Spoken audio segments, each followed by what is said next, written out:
Most snowboarders experience difficulty riding moguls. However, with the proper riding technique, bumpy terrain can be enjoyable.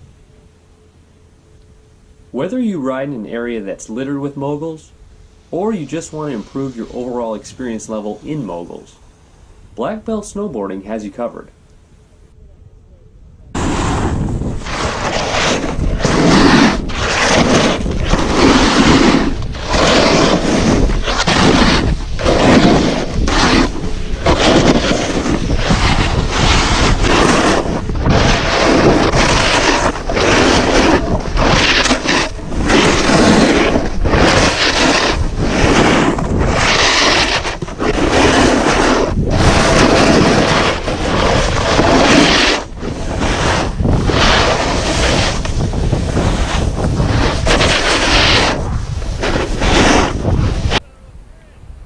Oh, hi friends, Master Bryce here with Black Belt Snowboarding.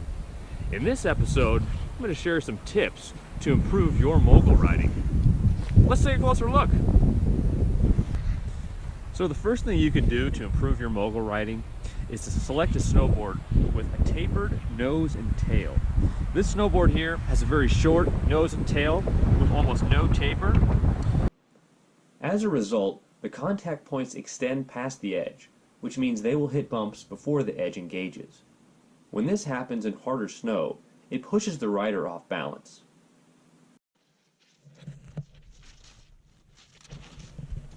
These kinds of snowboards can still be ridden in moguls.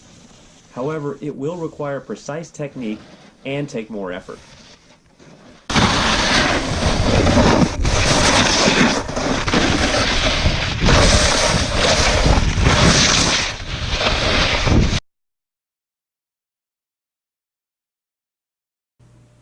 Instead, look for a snowboard with tapered tips and rounded contact points, like this.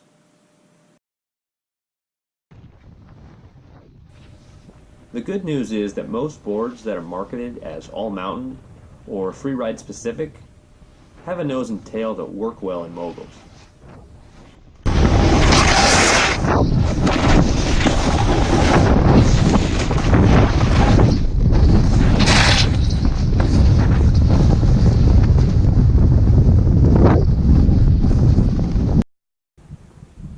An adjustment you can make to your equipment is to use a narrower riding stance. Here we see a wider freestyle stance, mixed with some remedial technique.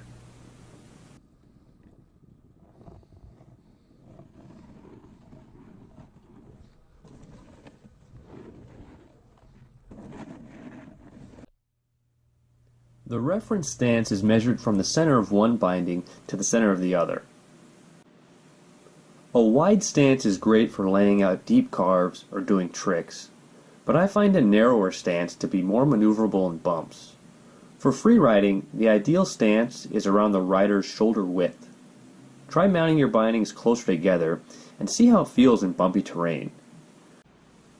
I recommend using a true twin stance, which means the nose and tail are of equal length. It's important to be centered within the side cut radius of the snowboard. This also helps keep the balance point of the board right in the middle. Setting the stance back changes the balance point, and if your board has any amount of rocker profile to it, the twin setup is a must for riding moguls.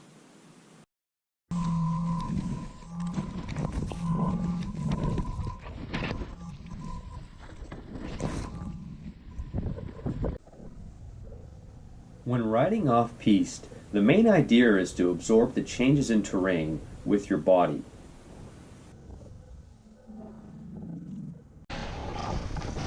On flatter terrain, there are different lines available in the moguls.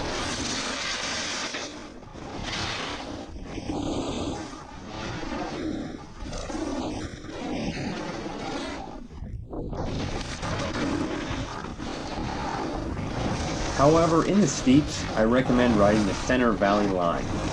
Riding over the peak of the mogul and turning down the face causes the rider to generate additional momentum.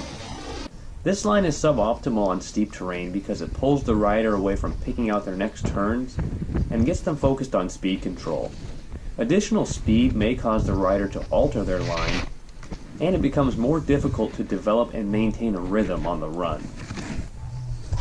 On gladed trails, trees can take the option of riding over the peak away from you. Developing a consistent rhythm and turn shape through mogul fields keeps riding momentum uniform, which helps maximize energy and establish muscle memory. Additionally, the center valley line is the most direct route down the hill.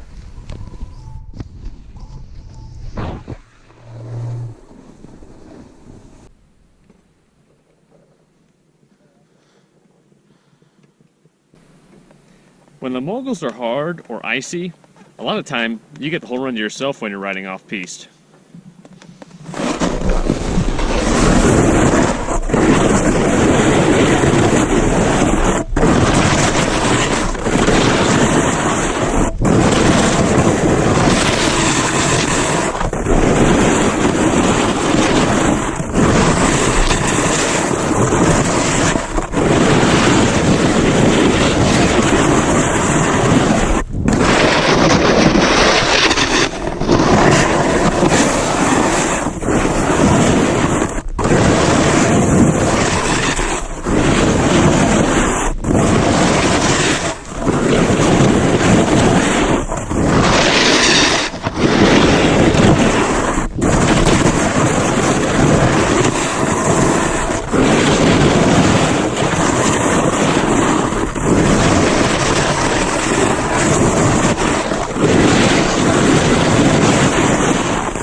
The final tip for moguls I'd like to share in this episode is to encourage you to lean forward and drive with the front foot.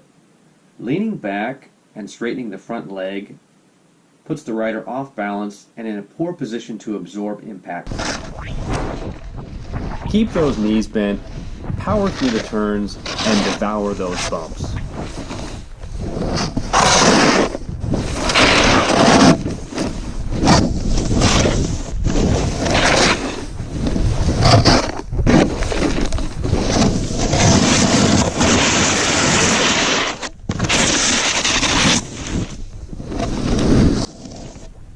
With practice, proper weight distribution, and line choice, you'll find that riding moguls can be fun and will make more of the mountain accessible to you on a snowboard.